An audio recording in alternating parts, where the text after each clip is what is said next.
Steve Harvey had been on a stage for 40 years.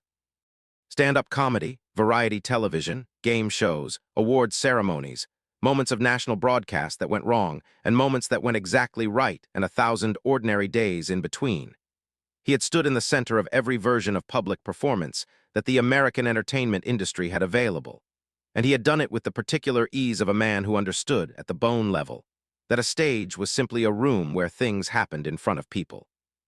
And that his job was to make sure what happened was worth watching. He had cried on stage before, not many times, but he had. What he had never done, not in 15 seasons of Family Feud, not in the stand-up specials, not in the hosting duties that had taken him from Las Vegas to the Miss Universe stage, was cry because of a phone.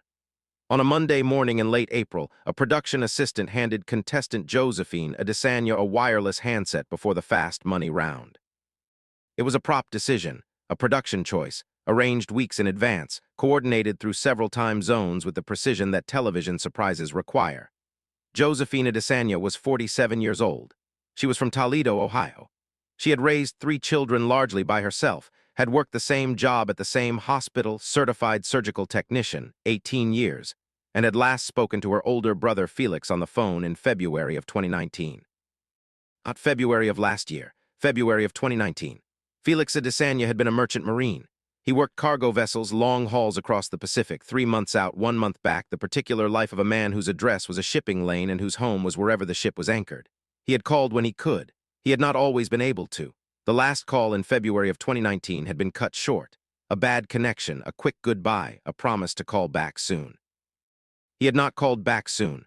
5 years and 3 months. That was the silence, not a falling out, not an argument, just the accumulation of missed calls and unanswered messages, and the particular distance that grows between people when life becomes very loud on both ends and neither person quite knows how to pick up the thread again. The wireless handset in Josephine's hand had a call already connected. The call had been placed 40 seconds earlier from a production office backstage. On the other end was a voice she had not heard in 5 years and 3 months. The voice said, "Joe." And Steve Harvey, who had been on a stage for 40 years, who had handled every version of live television that the industry produced, took off his glasses and pressed the back of his hand against his mouth and stood very still for a long moment. What followed was not part of any script he had ever been given. Family Feud tapings in April have a specific quality of light. The studio is inside, of course, and the lights are the same year-round, but there is something about the crew on an April morning, a looseness, an ease that is different from the tighter energy of fall tapings, when the new season begins and everyone is calibrating again. Steve liked April tapings. He had told his production coordinator this once, and she had written it down without comment, because that was her job and she was good at her job. He walked the set at 8:45, earlier than usual, because the previous night's taping had run long, and he had left the studio with the particular unresolved feeling of a workday that had not quite landed the way he wanted. He was not superstitious, exactly, but he did believe that certain days needed to be met early, before they had a chance to set their own terms. When he walked out onto the stage floor, the first thing he noticed was that the production coordinator, a woman named Brenda, who had been with the show for 9 years and who communicated most things with eyebrow positions rather than sentences, was watching him from the side of the stage with both eyebrows raised to a height that meant something was happening that she needed to tell him before cameras rolled. He walked over. She told him. He stood there for a moment. He looked at the stage. He looked at the handset that had been placed on the prop table near the Fast Money podium. He said, "Does she know?" Brenda said, "She does not know." He said, "How sure are we?" Brenda said, "He's already dialed in. He's been on hold for 40 minutes. He said, How is he?" Brenda said, "He asked if she was going to be okay." Steve said, "What did you tell him?" Brenda said, "I told him I thought so." Steve nodded. He walked back to his mark. He stood there for a moment, alone on the stage, with the lights up and the audience not yet seated and the handset on the prop table 20 feet away. He had been doing this for a long time. He had learned that the best things on this stage were the ones he could not fully prepare for. He had learned to find that fact reassuring rather than frightening, which had taken years. He straightened his jacket. He rolled his shoulders. He let the morning be what it was going to be. The Adesanya family had arrived at 7:30. 5 of them, coordinated in Burgundy, a choice made by Josephine's youngest daughter, Kezia, 23, who had studied fashion design for 2 years before switching to hospitality management and who still had opinions about color. Josephine herself wore a deep burgundy blazer over a white blouse, and she carried herself the way certain women carry themselves when they have been the steadiest person in a room for so long that steadiness has become indistinguishable from who they are. Josephine's oldest daughter, Adiz, 26, worked in accounting and had the focused energy of someone who kept track of things. Her son Marcus, 20, was in his second year of engineering school and had brought a notebook that he had not opened since they walked in. And Josephine's sister-in-law Bernadette, 54, Felix's wife, a fact that the production team had navigated with the careful choreography of people who understand that surprises require specific ignorance in specific people. Bernadette knew what was coming. She had helped arrange it. She had been carrying that knowledge since the production coordinator called her 3 weeks ago, and the weight of it showed in the way she kept glancing at Josephine with an expression that Josephine, who noticed everything, had filed away as Bernadette being emotional, which happened sometimes. It did not occur to Josephine to read it more specifically than that. She had other things on her mind. She was on Family Feud. She was in California for the first time. She had a game to win. Josephine Talua Desanya was born in Lagos in 1977. She came to the United States at 19, a year after her older brother Felix, who had arrived first and who had been in those early years the person who explained America to her, its bureaucratic logic, its particular humor, the way people in Ohio said hello to strangers and meant nothing by it, which she had found confusing for the first year and charming after that. Felix was 3 years older. He had their father's height and their mother's stubbornness, and a laugh that started low and built slowly, and ended up somewhere in the room's upper register in a way that made people around him start laughing too before they fully understood the joke. He had come to the United States on a scholarship to study maritime engineering, had worked his way into the merchant marine program, and had spent the 20 years since moving in and out of port cities with the regular irregularity of a life organized around tides and shipping schedules. Josephine had taken a different path. She had enrolled in a medical assistant program at Toledo Community College, had discovered that she was good at the precision that operating rooms required, had put herself through the surgical technology certification while working nights at a grocery warehouse, had gotten her first hospital job at 24, and had not stopped working since. She married at 27. Emmanuel Adesanya was a good man in the specific way that good men sometimes are: generous, funny, present, and then when Kezia was 2 years old, gone, not dead. Gone, the particular going of a marriage that unravels slowly enough that both people can pretend for a while that it is not unraveling. Emmanuel had moved back to Lagos when Kezia was 4. He sent money when he could. He called on birthdays. He was not a bad man. He had simply not been built for what the life required. Josephine had been built for it.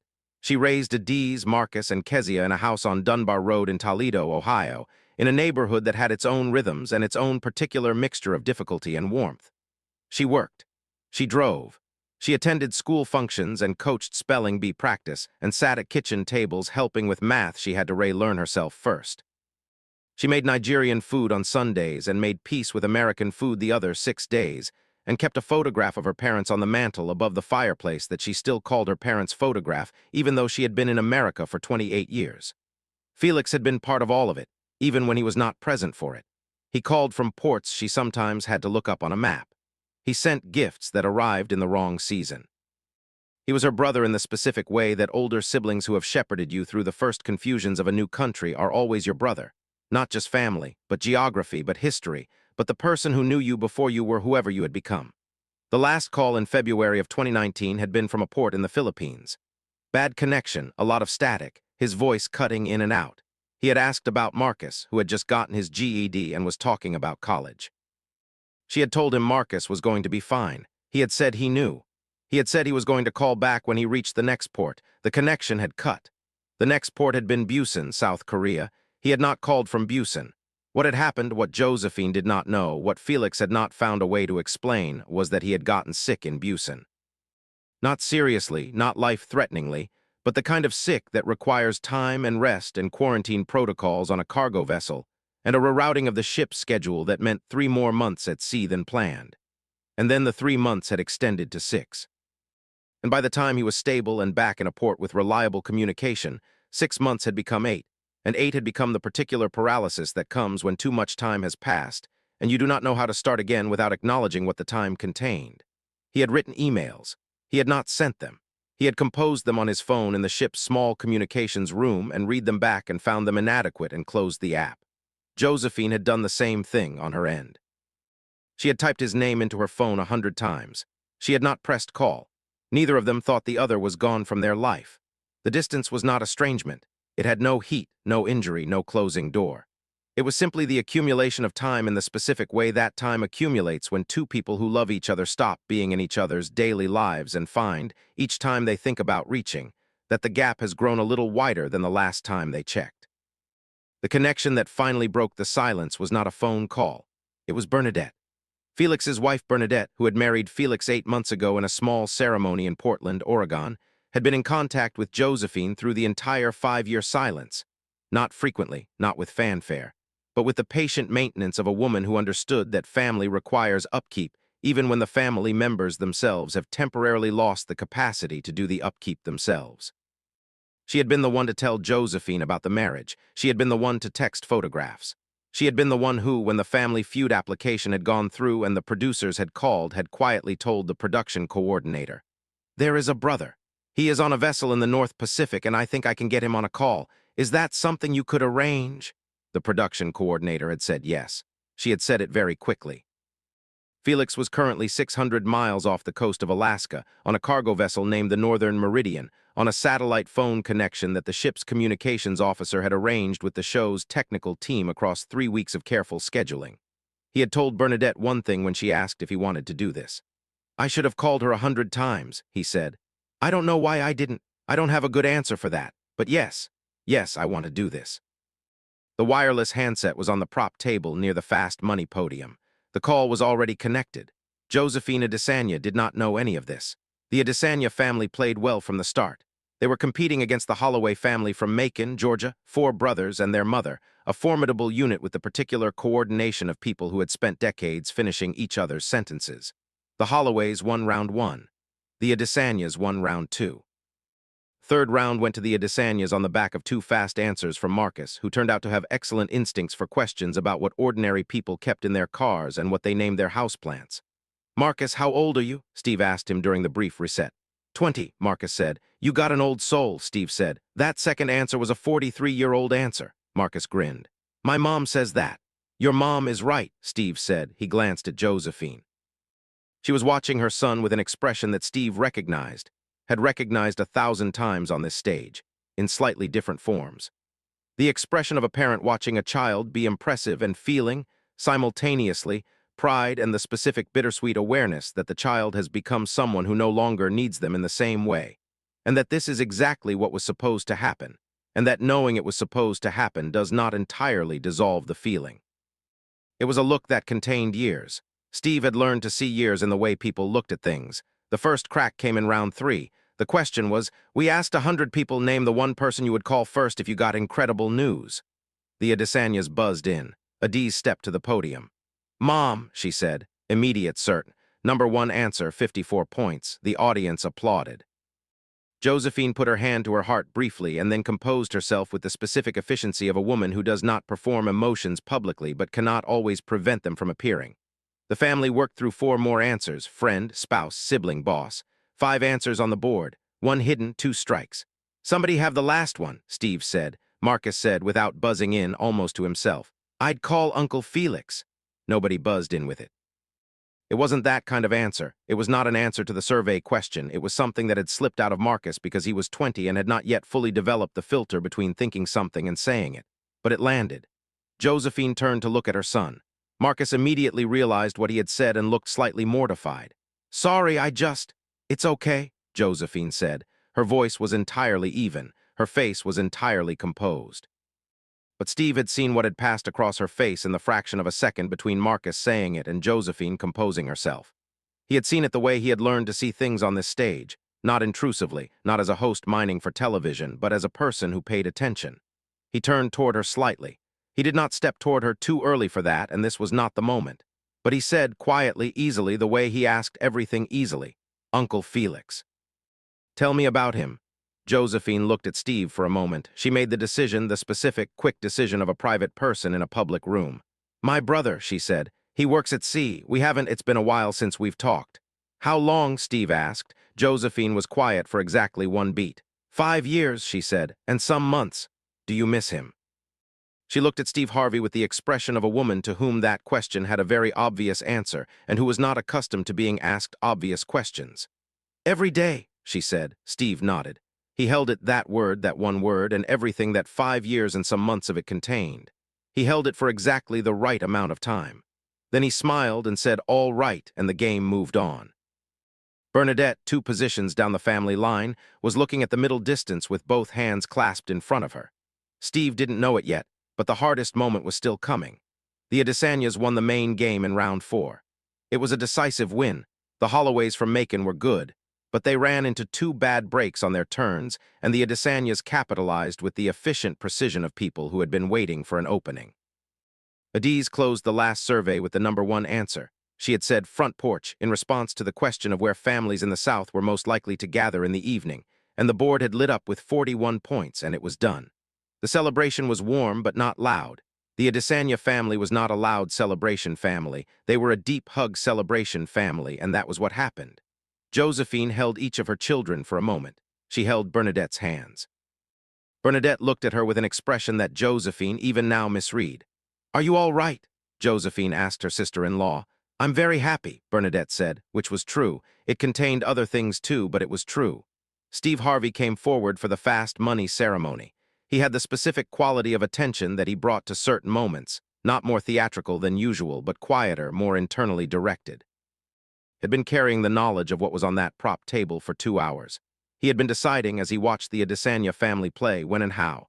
The answer he had arrived at was, simply, directly, without theater. "Mrs. Adesanya," he said, "before we go to fast money, I want to ask you something." Josephine looked at him. She was composed, ready in game mode. "Of course," she said. "Your son said something earlier about his Uncle Felix," Steve said, "and you said you miss him every day." Josephine's composure shifted slightly, not breaking, but the surface of it becoming thinner. "Yes," she said. "When did you last hear his voice?" Steve said. "Not speak to him. Not talk. Hear his voice." It was a specific question, and it landed specifically. Josephine was quiet for a moment. "February 2019, she said. The audience absorbed this number. 5 years and 3 months. Math that was easy and heavy at the same time. "What would you say to him?" Steve said. "If you could talk to him right now." Josephine looked at Steve Harvey with the expression of a woman who did not know she was being set up and whose answer to this question was, for that reason, entirely unperformed. She thought about it. She thought about it the way a person thinks about something they have thought about many times but never been asked to say out loud. "I would say I'm sorry we lost so much time," she said. "I would say I know it wasn't anybody's fault. I would say I am proud of him. I would tell him that Marcus is going to be an engineer and that he would be so happy about that." She paused. "And I would tell him that I think about him every day and that I should have just called. I had his number. I should have just called." She stopped. She straightened slightly. She was not going to cry in front of 500 people. Steve Harvey looked at her for a long moment. In that moment, in the 2 seconds of looking, his entire face changed.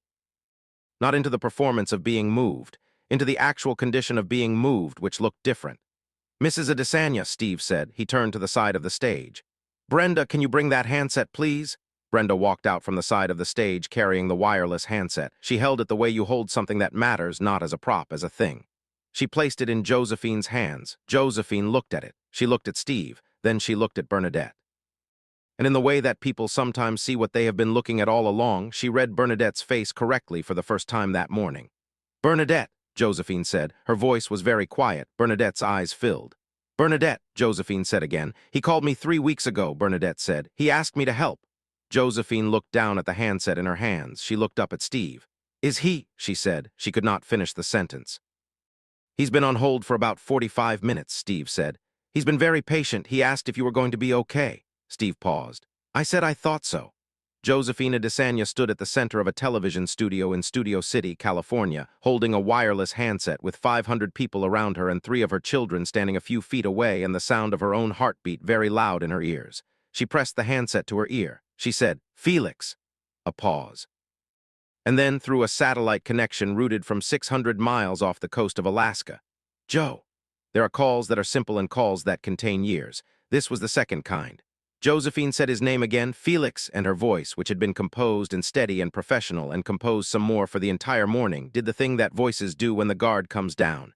It cracked, not dramatically, just the single audible crack of something that has been held tight being released. "Felix," she said, a third time, as if saying it was confirming that it was real.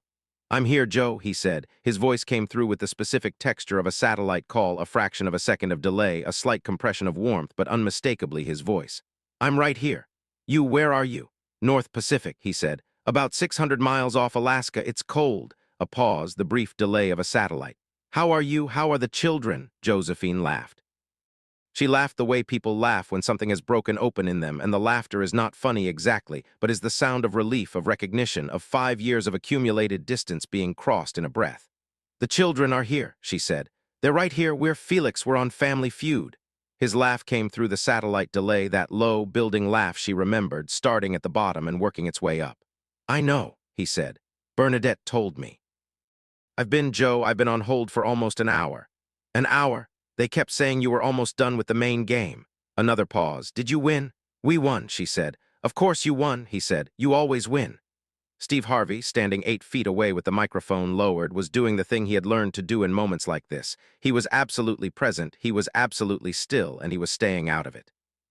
500 people in the seats were doing the same thing, present, still, staying out of it. The audio feed from the handset was going through the studio speakers, so the audience could hear both sides of the call, and the quality of their listening was something that the studio monitors could not measure, but that filled the room like a change in air pressure. This was the midpoint complication, not a reversal, not a new wound, but a deepening of everything that had been established.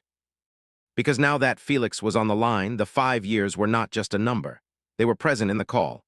Present in the way each of them spoke around what they meant, present in the pause before certain words, present in the specific care with which they approached the territory of the years themselves. "Felix," Josephine said. She had found herself moving to the edge of the stage without quite realizing she was moving, as if she wanted more distance between herself and the crowd, more privacy than a public room could give. Steve had noticed and had gently, wordlessly directed the cameras to give her the angle she needed. I had your number. I had it the whole time." "I know," he said. "I had yours." "Why didn't you call?" The question was not accusatory. It was the question of a woman who had asked herself the same question about herself, from the other direction, for 5 years. Felix was quiet for a moment. On the satellite feed, the quiet had a slight hiss behind it, the sound of 600 miles of ocean between them. "I got sick," he said. "In Busan, nothing serious, but it took a while. And I was behind. I was supposed to call and I hadn't, and then more time passed, and I didn't know how to say 5 months without starting from the beginning. And then it was a year and I didn't know how to say a year. And then it was 5, she said. And then it was 5, he said, a pause, the hiss of distance. "I was going to call you," she said. "I typed your name 100 times. I wrote you emails," he said. "I didn't send them." "Why?" "Same reason," he said. "I didn't know how to start." Josephine was quiet for a moment, the kind of quiet that happens when two people have arrived at the same truth from opposite directions and found each other in the middle of it. "Felix," she said, "Marcus is going to be an engineer." A beat. And then Felix's laugh, the full one, the low building one, came through the satellite feed and filled the studio speakers, and it was the most specific sound in the room, and it was instantly recognizable as the laugh of a person who is very happy and who has missed being this happy for a long time. "I know," he said. "Bernadette told me, maritime engineering." "Mechanical," she said, "but I'm working on him." "Put him on," Felix said. "Let me talk to my nephew." Marcus, who had been standing completely still for the past 4 minutes with the expression of a 20-year-old encountering something he did not have a framework for, stepped forward when his mother turned to him. Josephine held the handset out. Marcus took it. He pressed it to his ear. "Uncle Felix," he said. His voice came out younger than his 20 years, not childish, but unguarded in the specific way of someone speaking to a person they have been missing since childhood. "Marcus." Felix's voice through the speaker was warm and immediate. "I hear you're going to be an engineer." "Yes, sir," Marcus said. "Good," Felix said. "When you graduate, you come work on a ship. I'll show you everything." Marcus looked at his mother. Josephine shook her head slightly. Marcus said, "I might." The audience laughed. It was the laugh of relief, the laugh that breaks after a long period of held breath when something has moved from uncertain to real. When Marcus handed the phone back, Josephine held it for a moment without speaking. Then she said, "Felix, I need to ask you something." "Ask," he said. "When you come back to port," she said. "When are you next in the United States?" A pause, the satellite hiss. 6 weeks, he said. "Portland, we dock in Portland." "Will you come to Toledo?" she said. "When you dock, will you come?" A longer pause. "Joe," he said. His voice had changed, not the easy warmth of the earlier conversation, but something underneath it, something that had been waiting. I have been wanting to come to Toledo since 2019. I have been wanting to walk into your house and sit at your table and eat Nigerian food and be your brother again for a long time. Then come, she said. I'm coming, he said. 6 weeks, I'm coming. This was the moment. Not theatrical. There was no partition coming down, no figure walking through a door.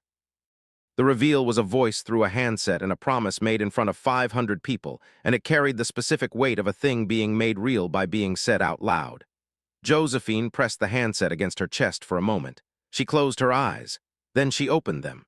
Steve Harvey had been watching all of this from the edge of the stage. He had been very quiet. He had done the thing that 15 seasons had refined in him, the discipline of remaining present without inserting himself, of understanding that his role in certain moments was to be the one holding the room's attention so that the person at the center of it could have the space to be fully in what was happening. He took one step forward. "Mrs. Adesanya," he said, Can Felix hear me right now?" Josephine held the handset out toward Steve. "Go ahead," she said. Steve leaned toward the handset. "Felix," he said. "Mr. Harvey," the voice said through the speakers. The particular quality of Felix's voice, warm, direct, with a formality around the name that suggested he had been raised by people who understood that respect was expressed through how you address someone, came through the satellite clearly. "I want to say something to you," Steve said. "I want to say it while your sister is standing right here and while these people are listening." He paused. "What you said to her just now, that you've been wanting to walk into her house and sit at her table and be her brother again, that is the thing.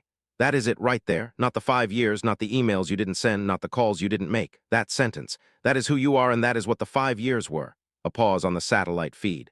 "Thank you, Mr. Harvey," Felix said. "You come to Toledo," Steve said. 6 weeks. 6 weeks, Felix said. "I'll be there." Steve handed the phone back to Josephine. She pressed it to her ear again. "Felix," she said, "I have to go do fast money now."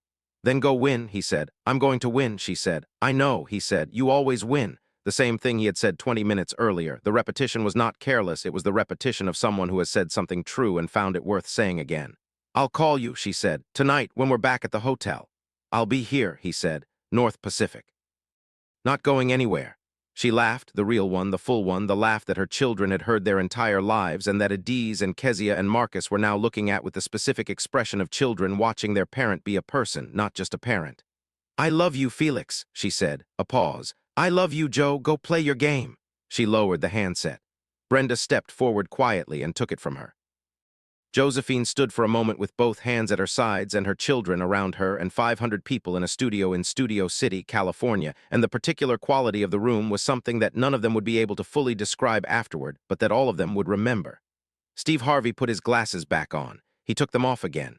He pressed the back of his hand against his mouth for exactly the amount of time that he needed to.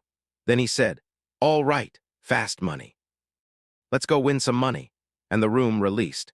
The fast money round went quickly and well. Josephine and Adiz played. Josephine went first, and she answered with a specific, focused clarity, the clarity of a woman who has just crossed a major piece of terrain and has come through it with more energy than she went in with, not less. She scored 172 points. Adiz, whose accounting brain turned out to be excellently calibrated for survey questions about things people kept in their desk drawers and what they did on the first warm day of spring, scored 38 more. 210 points. $25,000. The Adesanya family won. The celebration this time was louder than the earlier one. Marcus lifted his fists. Kezia, who had been near tears for the last 10 minutes, gave in completely. Adiz hugged her mother from behind and held on. Bernadette stood a little apart watching with the expression of someone who has done a good thing and is quietly happy about it. Steve Harvey came forward when the celebration had found its natural edge. He was not wearing his glasses. He had put them in his jacket pocket during the phone call and they had stayed there. "I need to say something," he said. "I need to say something that has nothing to do with the $25,000, which, congratulations, you have earned every cent." He paused. "I have been doing this show for 15 seasons. I have given out a lot of money. I have seen a lot of things on this stage. I am not going to tell you that what just happened here is the most remarkable thing I've ever witnessed, because that would be reducing it to a contest, and it is not a contest." He looked at Josephine. "Mrs. Adesanya, you have been the steadiest person in a room, your family's room, for a long time. I can see that. I could see it from the moment you walked on this stage. And I want to name it because I think steady people don't always get named. They just get steady and they keep being steady and the people around them trust the steadiness without always saying out loud, 'I see what this costs. I see what this requires.'" Josephine was holding Adiz's hand. She was not going to cry. She was choosing in real time not to cry, and the choosing was visible in the way her shoulders were set. "You said something earlier about your brother," Steve said. "You said you should have just called, you had his number and you should have just called." "Yes," she said. "I want to say something about that. Not to make you feel bad, you clearly already feel something about it. I want to say something about why the call didn't happen because I think the reason is the same reason a lot of important calls don't happen, and I've been thinking about it all morning."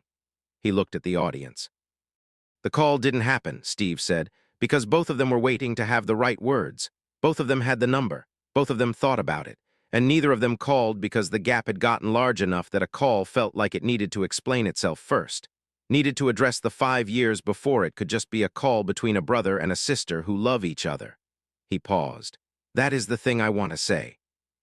Some calls, the important ones, the ones you've been thinking about for 5 years, those calls don't need to explain themselves. They don't need the right words. They just need you to press the number." He looked at Josephine. "What did you say to him when you heard his voice? What was the first thing?"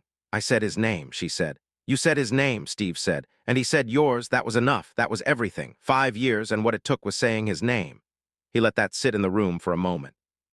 "There is someone in this room right now," Steve said to the audience, "who has someone's number in their phone, someone they've been meaning to call, someone they haven't called because the gap got too wide or the words got too hard or the time got too long. And I am asking you directly to call that person today, not tomorrow. Today, say their name. That is enough. That is where it starts." The audience was very still. Then someone began to applaud, and the applause spread the way applause spreads when it means something, not the automatic kind, not the cued kind, but the kind that begins in one place because one person cannot hold it in any longer, and then it becomes the room's sound, the room saying yes, the room agreeing to something. Josephine reached into her blazer pocket. She took out her phone. She held it up once, briefly, simply, and then put it back. Steve Harvey looked at her. He said nothing. Did not need to. He was wearing his glasses again. He could not entirely account for when he had put them back on. 6 weeks later, Felix Adesanya walked through the front door of a house on Dunbar Road in Toledo, Ohio. He had driven from Portland, a 2-day drive, which he had done because he wanted the time, because 2 days of driving is a particular kind of preparation, a way of moving toward something slowly enough to let it become real. He arrived on a Sunday evening in mid-June. Josephine had been cooking since that morning. Adiz had asked the week before, "What did you make?" Josephine had said, "Everything." Adiz had said, "Everything." Josephine had said, "Everything I know how to make, every Nigerian recipe I have, I don't know what he remembers, I'm making all of it." Felix walked in at 6:17. He was 3 years older than the last time Josephine had seen him, which seemed obvious but felt like more. He was grayer. He moved slightly differently. There was something in his face that belonged to the specific experience of a person who has spent decades close to large bodies of water and large amounts of sky. He was still recognizably himself. He was her brother. He stopped in the doorway of the kitchen. He looked at the counter, which was covered in food. "Joe," he said. "How long have you been cooking?" "Since morning," she said.